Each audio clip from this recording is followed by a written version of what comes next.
കേരള സൂർദാസ് എന്ന് അറിയപ്പെടുന്ന ആരാണെന്നറിയാമോ?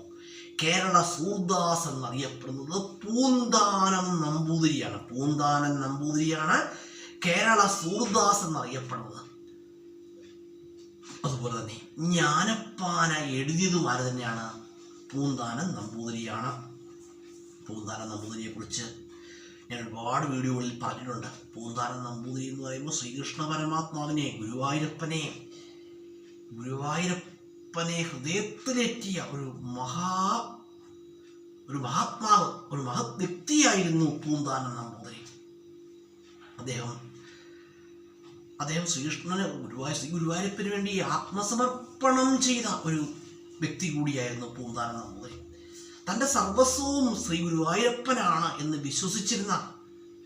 വിശ്വസിച്ചിരുന്നു പൂന്താനം നമ്പൂതിരി. അതുപോലെ തന്നെ ജ്ഞാനപ്പാനയിലെ മനുഷ്യജീവിതത്തിൻ്റെ നശ്വരതയെക്കുറിച്ചൊക്കെ വളരെ വ്യക്തമായിട്ട് ജ്ഞാനപ്പാനയിൽ പരാമർശിക്കുന്നുണ്ട്.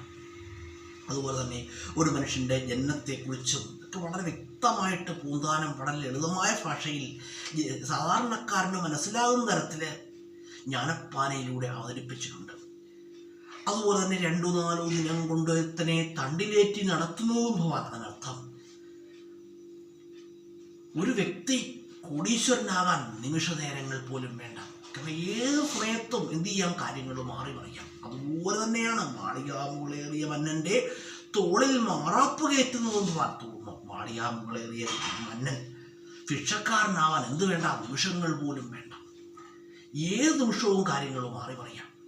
അതുകൊണ്ട് ജീവിതത്തിൽ അഹങ്കാരത്തെ ഉപേക്ഷിച്ച് നന്മയിലൂടെ ജീവിതം സുന്ദരമാക്കൂ എന്നൊരു സന്ദേശമാണ് പൂന്താനം നമ്പൂതിരി ജ്ഞാനപ്പാനയിലൂടെ ലോകത്തിന് നൽകുന്നത്. അതുപോലെ തന്നെ പൂന്താനം നമ്പൂതിരിയുടെ ഭക്തി എന്ന് പറയുമ്പോൾ അതിനോട് ഉപമിക്കാൻ മറ്റൊന്നിനും കഴിയില്ല. അതുപോലെ തന്നെ മേൽപ്പത്തൂരിൻ്റെ വിഭക്തിയേക്കാൾ പൂന്താന ഭക്തിയാണ് എനിക്കിഷ്ടം എന്ന് ശ്രീ ഗുരുവായൂരപ്പൻ്റെ അരുളപ്പാടുണ്ടായിട്ടുണ്ട്.